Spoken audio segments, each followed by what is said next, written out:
La plupart des hommes aujourd'hui font preuve d'une prudence excessive, comme s'ils marchaient sur des œufs. On leur a inculqué l'idée qu'une amabilité extrême est la clé du succès, qu'être toujours d'accord est un signe de maturité et qu'être gentil suffit à séduire.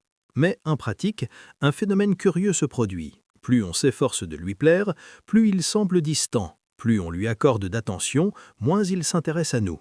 Et alors, l'inévitable question se pose, pourquoi ?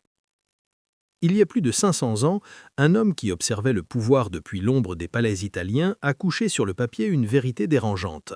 Niccolò Machiavel n'écrivait pas pour apaiser les consciences ni pour rassurer. Il écrivait pour décrire la réalité telle qu'elle est, sans fioriture. Et le plus troublant, c'est que cette réalité reste d'actualité. Machiavel l'a dit clairement, la fortune est une femme, et si vous voulez la dompter, vous devez la traiter avec audace. Et non, il ne faisait pas référence à la violence, il parlait de caractère, de détermination, de force intérieure. Dans cette vidéo, vous comprendrez pourquoi une gentillesse excessive peut nuire à l'attirance et comment appliquer les principes du prince pour devenir un homme qui inspire le respect et non la pitié. Si vous êtes facilement offensé, ce contenu n'est pas pour vous, mais si vous souhaitez vraiment comprendre la différence entre être gentil et être respecté, restez jusqu'au bout. Premièrement, le paradoxe de la gentillesse et de la vertu. Machiavel parlait de la vertu non pas comme d'une question morale, mais comme d'une combinaison d'énergie, de fermeté et de capacité d'agir. Pourtant, aujourd'hui, beaucoup d'hommes confondent gentillesse et indifférence. Ils pensent qu'être gentil signifie ne jamais mettre personne mal à l'aise, ne jamais contredire personne, ne jamais prendre l'initiative. Un exemple courant, « Qu'est-ce que tu veux manger ?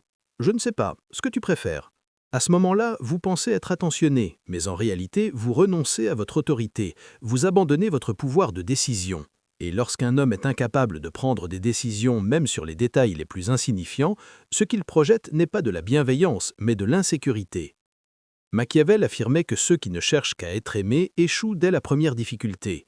Dans le contexte de l'attirance, la peur dont il parlait n'est pas la peur d'être blessé, mais la peur de vous perdre.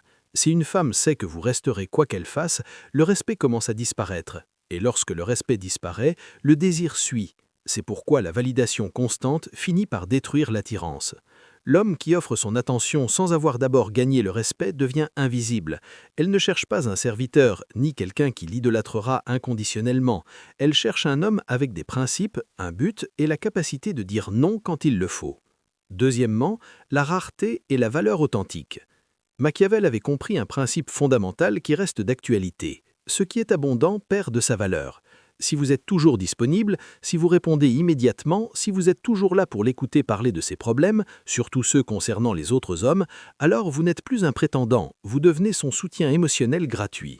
Et c'est une situation très difficile à quitter. Un leader avisé gère ses faveurs avec soin. Il ne les prodigue pas constamment car il comprend que lorsqu'il les accorde, elles prennent beaucoup plus de valeur.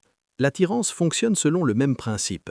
Elle a besoin d'espace pour ressentir votre absence. Elle a besoin de mystère. Elle a besoin de sentir que votre temps est précieux et limité. Un homme sans limite finit par étouffer la relation et l'ennui est le pire ennemi du désir.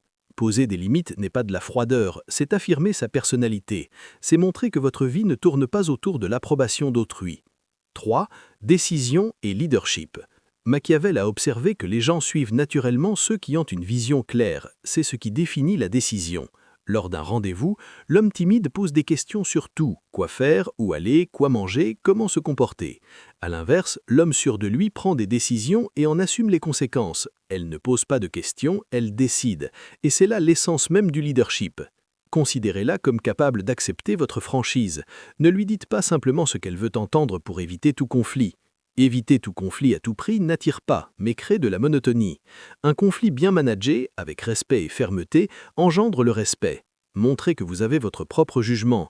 Récompensez son implication lorsqu'elle est présente, mais retirez-vous aussi si vous constatez un désintérêt. Ce n'est pas de la toxicité, c'est de la cohérence. C'est agir en accord avec ses paroles et ses valeurs. 4. Le renard et le lion. Machiavel disait qu'un véritable leader doit être à la fois un renard et un lion. Le lion représente la présence, la fermeté, la force et la protection. Le renard symbolise l'intelligence,